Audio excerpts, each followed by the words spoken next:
Hello student, coherent English classes की book series में आपका स्वागत है। मैं हूं आपका इंस्ट्रक्टर मोहम्मद जियाउल्लाह कमर। आप देख रहे हैं हमारे YouTube channel coherent English classes. और इस वीडियो में आज हम लोग डिस्कस करने जा रहे हैं बिहार बोर्ड के 12वीं की किताब रेनबो पार्ट 2 के चैप्टर नंबर 9 द अर्थ का पैराग्राफ नंबर 1 से लेकर पैराग्राफ नंबर 5 तक का हिंदी इंग्लिश ट्रांसलेशन, एक्सप्लेनेशन तथा वर्ड मीनिंग। तो बने रहिए इस वीडियो के अंत तक। आइए स्टार्ट करते हैं। द अर्थ यानी कि जमीन का एक टुकड़ा, ये एक कहानी है जो कि H.E. बेथ, ये जो राइटर है उनके द्वारा लिखी गई है। और ये कहानी का ये पहला वीडियो है, यानी कि ये फर्स्ट पार्ट है। इसके अंदर हम लोग डिस्कस करने जा रहे हैं पैराग्राफ नंबर 1 से लेकर पैराग्राफ नंबर 5 तक को। तो आइए स्टार्ट करते हैं। The earth, paragraph number 1। All that the Johnson had was the earth. जो कुछ भी जॉनसन्स के पास था वो एक जमीन का टुकड़ा था। वेरी ऑफ्टन इट सीम, अक्सर हाँ ये प्रतीत होता यानी मालूम पड़ता, as if it were all they had ever had, मानो जो कुछ भी था यही था और यही हमेशा से था। Paragraph number 2। It was true that they also had possession a plough, a 2-wheel cart, tools and bony brown mare. ये सच था कि उसके पास संपत्ति के रूप में एक हल थी, एक 2 पहिया गाड़ी और उपकरण यानी जो खेती बाड़ी करने वाला जो उपकरण होता है जैसे हंसुआ खुरपी वो थी, और एक हड्डी निकली हुई भूरी सी घोड़ी भी थी। Which slowly drag the plough and the cart about there rough 4 acres plot, जो धीरे धीरे हल और गाड़ी को उसके यानी कि जॉनसन्स के अमूमन 4 एकड़ जमीन में खींचती थी। यानी कि वो हल जोतने के काम आती थी, वो जो घोड़ी थी वो हल जोतने के काम आती थी, और जो टाइम मिल जाता था तो उसको जॉनसन इस्तेमाल करता था अपनी जो कठी गाड़ी थी उसको खींचने के लिए। But without the earth this thing were useless, पर बिना जमीन के ये सारी चीज़ें बेकार थी। It was true that they also had a son, ये बात सच था कि उसके पास एक बेटा भी था। Paragraph number 3। The Johnson sons was name Benjy, Johnsons के बेटा का नाम दिया गया था बेंजी, यानी जॉनसन्स का जो बेटा था उसका नाम बेंजी था।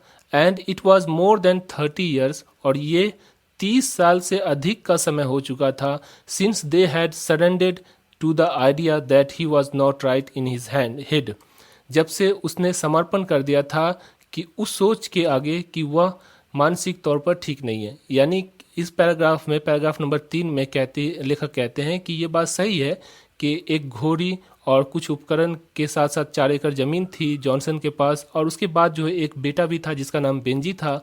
और ये बेंजी जो था असल में क्या है कि ये न एक बुद्धू टाइप का बच्चा होता है ना, जिसे न ज़्यादा अक्लमंद होता है न बहुत ज़्यादा पागल होता है, बीच वाला जो लड़का होता है जो सीधा साधा साधारण सा व्यक्ति होता है, तो उस दिमाग का ये लड़का था। तो वही कहता है कि 30 साल हो गया, यानी पहले 30 साल तक जो है जॉनसन्स के जो पिता थे वो ये मानते थे कि उसका बेटा बहुत अच्छा है, ठीक हो जाएगा ठीक हो जाएगा। लेकिन अंत में जो है क्या हुआ कि उसे ये सरेंडर करना पड़ा, यानी ये जो आइडिया थी उसकी जो बिलीव बनी हुई थी कि उसका बेटा ठीक है, उसके आगे कि उसका बेटा जो है दिमाग से ठीक नहीं है, यानी कि बस थोड़ा शरीफ है, बहुत ज़्यादा जो है एकदम सीधा साधा जो इंसान होता है उस तरह का उसका बेटा है। आगे चलते हैं। It was not that he was insane और एम्बिसेल, ये ऐसा नहीं था कि ये पागल था या मूर्ख व्यक्ति था, मतलब कि न ये पागल था न अक्लमंद इंसान था, ठीक है। और even that he could not read और राइट और काउंट फिगर्स, और ये भी नहीं था कि आंकड़े पढ़ और लिख नहीं सकता था। आंकड़ा पढ़ना मतलब कि हिसाब किताब नहीं कर सकता था, ऐसा भी नहीं था। थोड़ा बहुत जोड़ घटाओ 2 + 4 कितना होगा तो 6 होगा, ये चीज़ उसको आती थी। लेकिन अगर उसके अंदर उसको अलजेब्रा या बीजगणित दे दिया जाए तो वो नहीं बना पाता था, ये भी हकीकत थी। But only that he was a simple, लेकिन केवल इतना था कि वो सरल था। Not quite like other people, अन्य लोगों की तरह नहीं था। And because he was their only son, और क्योंकि वह उसका सिर्फ इकलौता बेटा था, न उसके पास बेटा था जॉनसन के पास, न उसके अलावा यानी कि बेंजी के अलावा न कोई बेटा था न बेटी थी, या इकलौता औलाद था जॉनसन्स का। The Johnson had spend many year being too little too kind, Johnsons ने कई वर्षों तक थोड़ा अधिक दयालु, टू एंसस अधिक चिंतित, and too sacrificial toward him, और उसके प्रति बहुत बलिदान दिया था। यानी कि ये इकलौता बेटा था और उस पे सोने से पे सुहागा क्या हुआ था कि ये अक्लमंद नहीं था, यानी कि सीधा सिंपल आदमी था, तो सिंपल आदमी को देखकर आपको भी दया माया आ जाता है। लेकिन जॉनसन जो था वो बेंजी का पिता था, तो उसे तो और भी आना चाहिए दया। तो वो खूब जो है अपने बच्चे के प्रति बहुत दयालु था, बहुत चिंता करता रहता था, और जो है बहुत सारा बलिदान दिया था। बलिदान देने का मतलब ये हो गया कि उसके जैसे मान लीजिए कि आपको समझ में आता है कि आपका बच्चा ठीक नहीं है, तो आप क्या कीजिएगा, उसके लिए ज़मीन घर बना के दीजिएगा, उसके लिए ज़मीन खरीद के दीजिएगा। लेकिन अगर वही चीज़ अगर आपको लगे कि आपका बेटा बहुत अक्लमंद है, बहुत चालाक है, तो क्या कीजिएगा, आपको ज़रूरत ही नहीं है। आप सोचिएगा कि एक दिन ऐसा आएगा जिस दिन ये जवान होगा, हमारा बेटा तो इतना चालाक है, इतना समझदार है कि वो खुद ही जो है क्या करता है, अपनी ज़मीन खरीद लेगा, अपना घर बना लेगा, तो आपको चिंता करने की ज़रूरत नहीं होती। लेकिन जो इंसान थोड़ा बुद्धू टाइप का हो, जो इंसान जो है सो एकदम सीधा साधा हो, तो उसके लिए जो है माता पिता जो उसके होते हैं वो उस पर ज़्यादा दया दिखाते हैं और उसके प्रति बलिदान देते हैं। मतलब कि अपना जो रुपया पैसा होता है उसके घर बनाने में, उसके जो है सो उसकी अच्छी भविष्य को संभालने में जो है सो खर्च कर देता है। आगे चलते हैं। So that he had grown up to see worse in their eye, ताकि वो बड़ा होकर उसे यानी कि बेंजी के जो माता पिता है अपने नज़र में गिरा दे। मैं मतलब ये कह रहा है कि इतना जो बेंजी के जो पिताजी थे वो इतना जो दयालु थे बेंजी के प्रति, इतना जो चिंतित थे, और इतना जो सेक्रीफिशियल जो थे यानी कि बलिदान दिया था, उसका जो है बेंजी आगे चल के क्या करता है कि वो अपने माता पिता को ही अपनी नज़रों से गिरा देता है। ये कहानी में जब आप आगे पढ़िएगा तो आपको पता चलेगा। तो वही कहते हैं कि जो जॉनसन्स ने जॉनसन्स यानी जो बेंजी का पिता है उसने कई वर्षों तक थोड़ा अधिक दयालु, थोड़ा अधिक चिंतित और थोड़ा उसके प्रति जो यानी बेंजी के प्रति बलिदान दिया था, इसका जो सिला ये आगे चल के ये दे कि वो बड़ा होने के बाद यानी जब बेंजी बड़ा हो जाए तो उसको यानी कि जो बेंजी के माता पिता है उसको अपनी नज़रों में गिरा दे। देन ही रियली वाज, जितना वो थे नहीं। आगे चलते हैं। Benjy had a large loose limp that often belong to a simple minded. Benjy के पास ढीले ढाले अंग थे। अंग का मतलब जो उसका शरीर था, उसकी जो संरचना थी वो बहुत ही ढीली ढाली थी, जो अक्सर साधारण दिमाग वाले लोगों के होते हैं। ठीक है, तो आप देखते ही पता चल जाता है आपको कि जो आदमी समझदार होता है वो खूब एक्सरसाइज करके एकदम बॉडी को एकदम प्रॉफिट किए रहता है, और जो साधारण दिमाग का आदमी होता है उसका देखिएगा कि यहाँ से ढीला है, एकदम अजीब सा उसका बॉडी होता है, तो पता चल जाता है ये आदमी पागल है। ठीक है, तो उसकी संरचना इस तरह की थी कि वो आदमी लग रहा था कि वो सिंपल आदमी है। And the thick soft hair on his face, और उसके चेहरे पे घने सफ़ेद बाल उगे थे। He had the look of being a simple hearted man as well as a simple minded man. उसकी जो बनावट थी यानी जो बेंजी की बनावट थी वो साधारण दिल वाले व्यक्ति के साथ साथ एक साधारण दिमाग वाले व्यक्ति जैसी थी। His eye were blue, उसकी आंखें जो थी, बेंजी की जो आंख थी वो ब्लू थी। And all day long he had a simple smile on his face, और पूरे दिन उसके चेहरे पे एक साधारण सी मुस्कुराहट हुआ करती थी। यानी देखिएगा जो सीधा साधा इंसान है या पागल इंसान होता है तो उसके चेहरे पे जो हमेशा हंसती रहता है वो, तो कहता है कि all day long he had a simple smile on his face, यानी कि पूरे दिन उसके चेहरे पे क्या था, साधारण सी मुस्कुराहट हुआ करती थी। But somewhere behind the blue eye, the simple smile and soft childish hair, his simplicity seemed gradually to have become a kind of cunning. लेकिन नीली आंखों, सरल मुस्कुराहट और बच्चे जैसे मुलायम बाल के पीछे कहीं न कहीं उसकी सादगी को धीरे धीरे एक तरह की मक्कारी में बदलनी ही थी। यानी कि ये जो शख्स आज लग रहा है जो सिंपल दिख रहा है वो आगे चल के एक मक्कार इंसान बन जाएगा, ये कहानी के जो लेखक कहते हैं। ठीक है, आगे चलते हैं। Paragraph number 4। It was more than 30 years, 30 साल से भी अधिक का समय हो चुका था। Since the Johnsons realize that it was not quite like other, तब से जॉनसन्स को समझ में आ गया था, 30 साल पहले ही जॉनसन्स को समझ में आ गया था कि वो दूसरे लोगों की तरह नहीं है। Had taken Benjy to doctor, इसीलिए बेंजी को डॉक्टर के पास लेकर गए थे उसके माता पिता।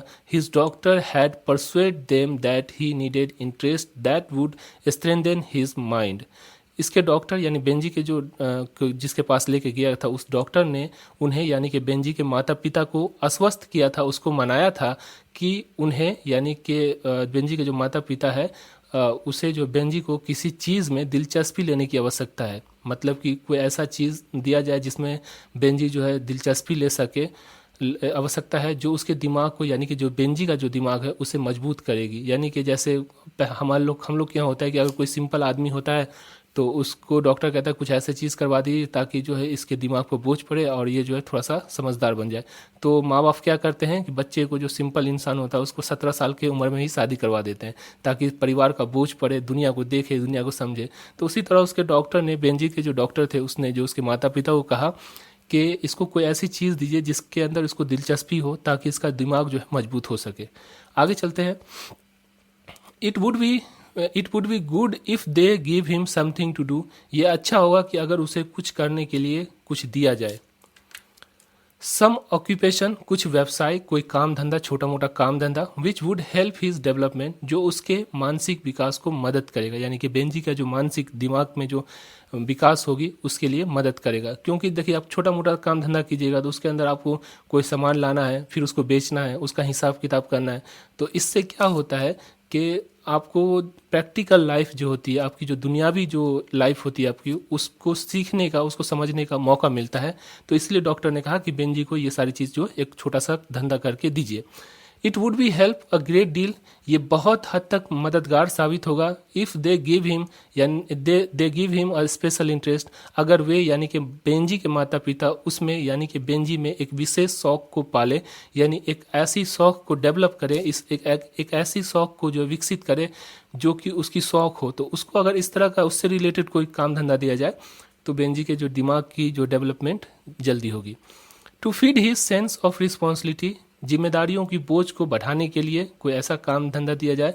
You are people on land, people on land का मतलब होता है देसी आदमी, यानी कि वो शख्स जो जमीन से, जैसे किसान होता है ना, उसको कहते हैं people on land.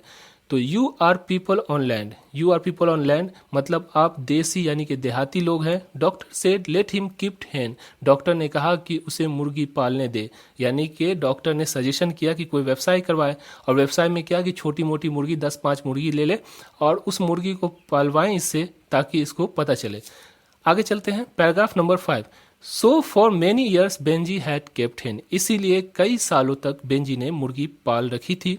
And what the earth was to his mother and father, और जो कुछ जमीन के टुकड़े थे उसके माता पिता के थे, यानी जो 4 एकड़ जमीन थी वो बेंजी के माता पिता उसमें अपना किसानगिरी करके, उसके अंदर जो है खेती मजदूरी करके उसके अंदर कमाते थे। And the hen were to Benjy, और मुर्गी जो है बेंजी की थी, यानी कि बेंजी मुर्गी का मालिक था और 4 एकड़ की जमीन का जो मालिक था उसके माता पिता थे। They were almost all he had, लगभग जो कुछ भी था उसके पास यही था। When he came from school, जब वो स्कूल से आता था, यानी बेंजी जब स्कूल से आता था, cut off by his simplicity from other child, अपनी सादगी की वजह से अन्य बच्चों से कट कर रह जाता था। Benjy went straight home to his hen, Benjy सीधे अपने घर पे पाली हुई मुर्गी के पास जाता, विच ही केप्ट इन वायर कूप, जिसे वह एक तार के दरवा में रख रखा था। अब देखिए, दरवा का मतलब क्या होता है, कूप का मतलब क्या होता है। ये खोलरा होता है जिसके अंदर मुर्गी वगैरह को जो हम लोग रखते हैं, यानी घर के अंदर छोटा सा बना के, उसे कहते हैं। आपकी समझ के लिए ये देखिए, आपके पास सामने जो है सो एक चित्र है, इसे दरवा कहते हैं। और दरवा जो है असल में देखिए, अपने गांव में तो मिट्टी का बना हुआ होता है, लेकिन अगर यूरोप वगैरह में जाएगा तो ये वायर से, यानी कि तार से, छोटे छोटे तार से ये बुना हुआ रहता था, जालीदार जो चीज़ जालीदार बना हुआ रहता है, तो उसे दरवा कहते हैं। दरवा का मतलब हो गया खोलरा, कूप इंग्लिश में कहते हैं, इसको याद रख लीजिएगा। ठीक है, आगे चलते हैं। That his father had made at the back of the house, जिसे उसके पिता ने घर के पीछे बना रखा था। मतलब कि उसके पिता ने जो है उसके लिए, बेंजी के लिए खोलरा बना के रखा था, दरवा बना के रखा था। एट फर्स्ट ही केप्ट 10 और अ डजन hen, शुरुआत में उसने, यानी कि बेंजी ने 10 या 1 दर्जन मुर्गी पाला। ऑल कलर एंड ब्रीड, हर रंग और नस्ल की। ब्राउन एंड स्पेकल्ड, भूरा और चितकबरा। एंड ब्लैक एंड वाइट, और काला और सफ़ेद। And the coop was small, और जो दरवा था यानी जो खोलरा था वो छोटा था।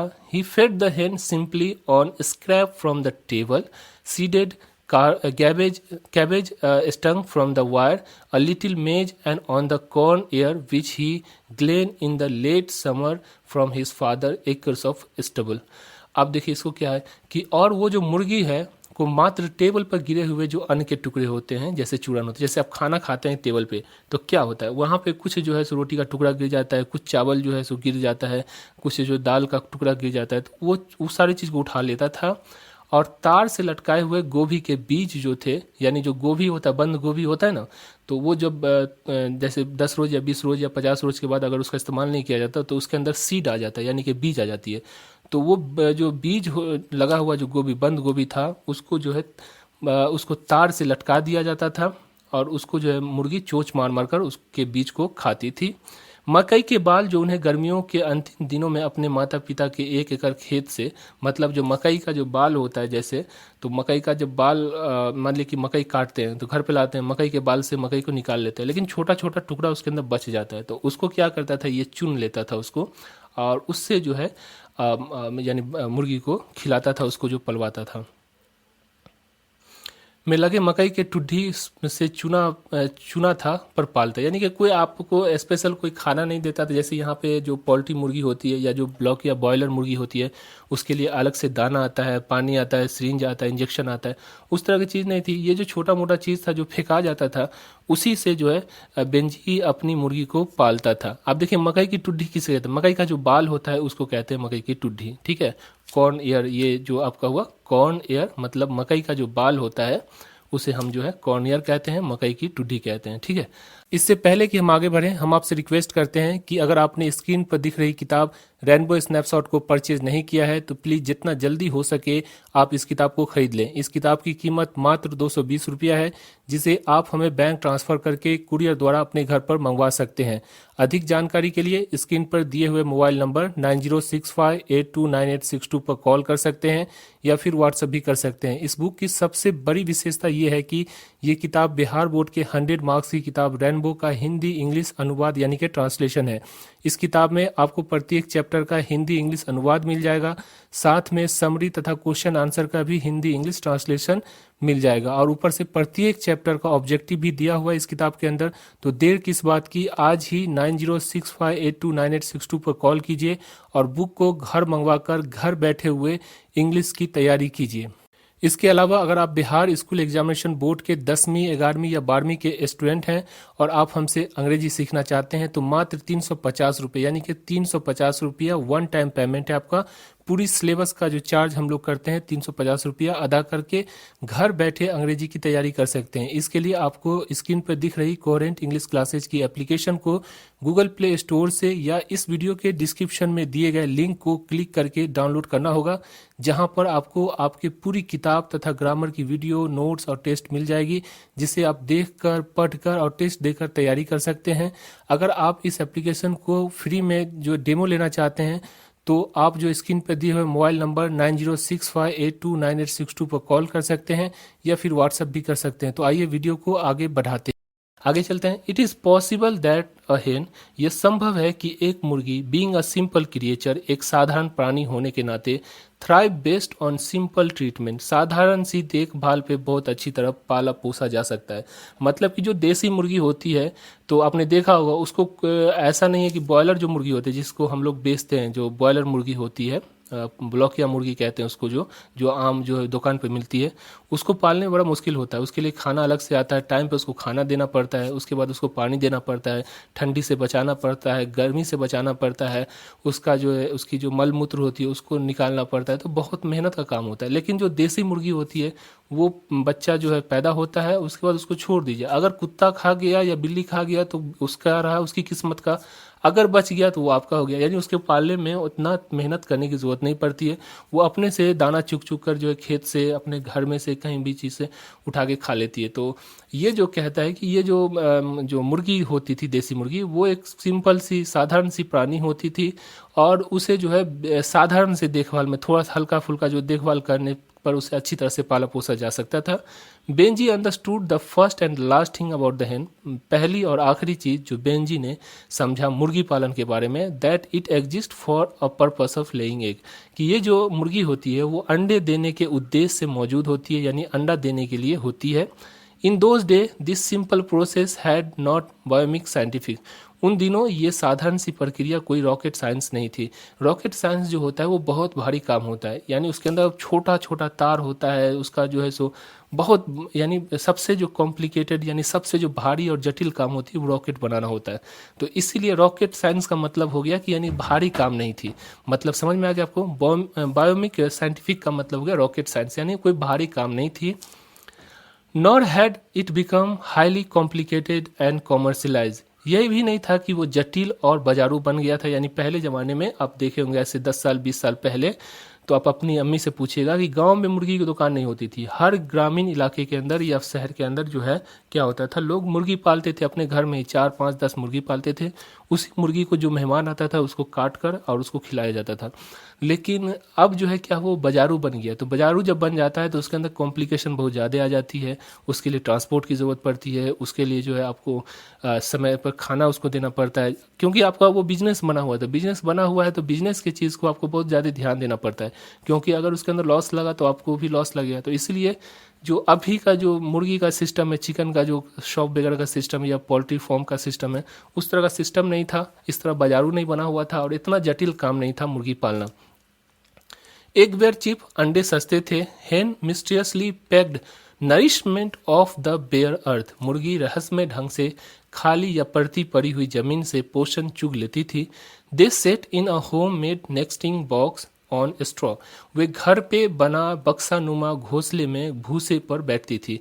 And laid the egg expected for them, और अपेक्षाकृत जितना उम्मीद किया जाता था कि एक मुर्गी 10 या 12 अंडा देगी, उतना अंडा भी दे देती थी। तो इस तरह से पैराग्राफ नंबर 1 से लेकर 5 तक का लाइन बाय लाइन ट्रांसलेशन और साथ में हमने जो एक्सप्लेन करते हुए चला, तो आपको समझ में आ गया होगा कि पैराग्राफ नंबर 1 से लेकर पैराग्राफ नंबर 5 तक में लेखक ने क्या कहा। आप थोड़ा सा इसके वर्ड मीनिंग यानी पैराग्राफ नंबर 1 से लेकर पैराग्राफ नंबर 5 तक के वर्ड मीनिंग को देख लीजिए, ताकि आपको और भी समझ में आ जाए। देखिए, द अर्थ का मतलब होता है जमीन, पृथ्वी, लेकिन द अर्थ का मतलब जो होता है एक और चीज़ होता है, जमीन का टुकड़ा जो होता है उसको भी कहते हैं। समझ में आ गया? एज इफ का मतलब होता है मानो, ठीक है।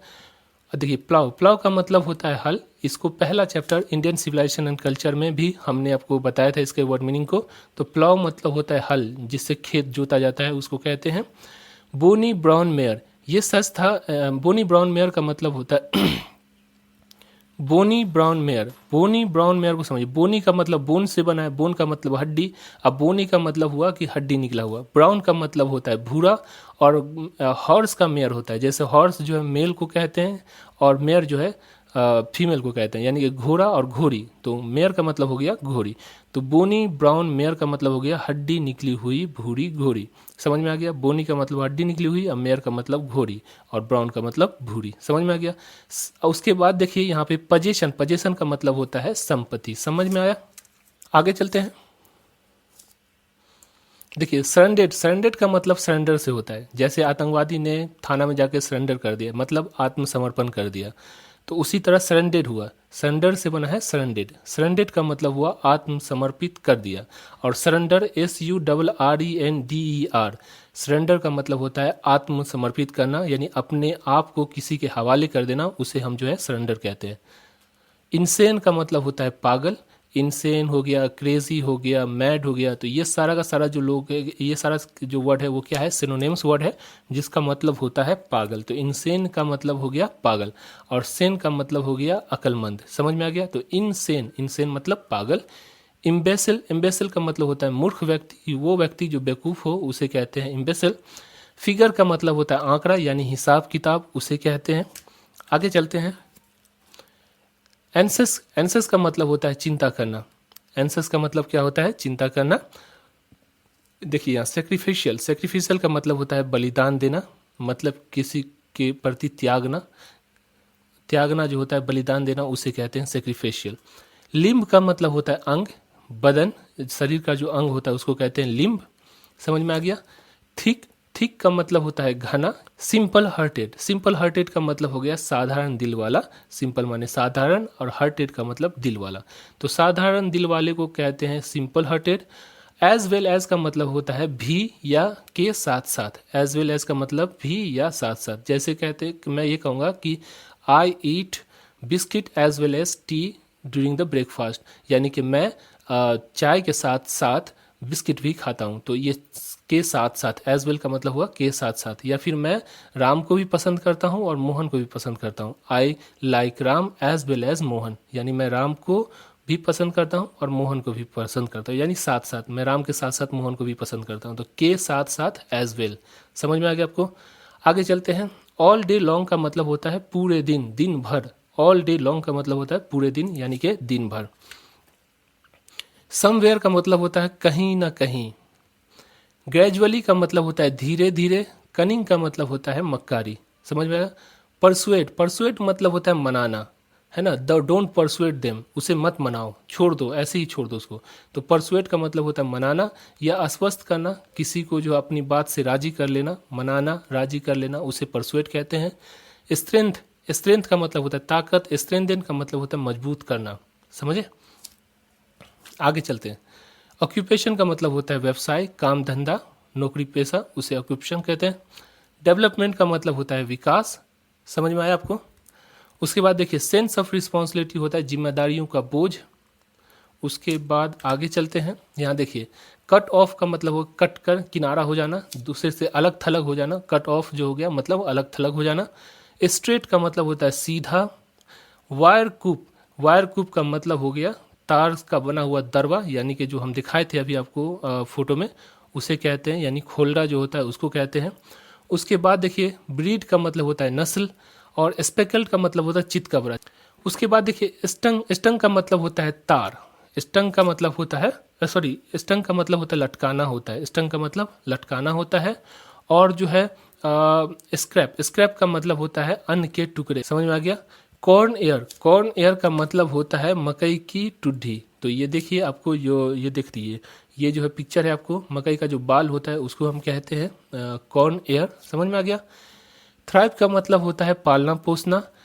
ट्रीटमेंट का मतलब होता है देखभाल करना, ठीक है। उसके बाद देखिए एग्जिस्ट का मतलब होता है मौजूद होना, उपस्थित होना, उसे कहते हैं। पर्पस का मतलब होता है उद्देश्य। और रॉकेट साइंस यानी कि बायोमिक साइंटिफिक, बायोमिक साइंटिफिक माने रॉकेट साइंस। रॉकेट साइंस का मतलब हो गया कोई कठिन काम होगा ना तो उसको आप कह सकते हैं ये रॉकेट साइंस नहीं, ये कोई कठिन काम नहीं है, ये आप इसे कह सकते हैं कि ये कोई रॉकेट साइंस नहीं है। जैसे मान लीजिए कि 10वीं की मैथ को सॉल्व करना कोई रॉकेट साइंस नहीं है, तो solving 10th class math is not a rocket science और बायोमिक साइंटिफिक, समझ में आ गया। यहाँ देखिए कॉम्प्लिकेटेड, कॉम्प्लिकेटेड का मतलब होता है जटिल बना देना। कॉमर्शियलाइज का मतलब बाजारू, समझ में आ गया। मिस्टीरियसली मतलब रहस्यमय ढंग से। बेयर अर्थ का मतलब होता है खाली पड़ती पड़ी हुई जो जमीन होती है जिस पर कुछ नहीं उपजता है उसको कहते हैं। और नरिशमेंट का मतलब होता है पोषण। स्ट्रॉ का मतलब होता है भूसा, जैसे अभी गेहूं का समय है तो गेहूं का जो भूसा होता है उसको स्ट्रॉ कहते हैं। तो इस तरह से आपका जो है पैराग्राफ नंबर 1 से लेकर पैराग्राफ नंबर 5 का सबसे पहले लाइन बाय लाइन ट्रांसलेशन किया, साथ में हमने एक्सप्लेन भी किया और साथ साथ आपके जो वर्ड मीनिंग को भी देखा। इसको आप अपनी कॉपी पे उतार लीजिए। आशा करता हूँ ये वीडियो आपको अच्छी लगी होगी। अगर आपको ये वीडियो अच्छी लगी तो जितना ज़्यादा से ज़्यादा लोगों तक है आप शेयर कीजिए। Thank you so much for watching.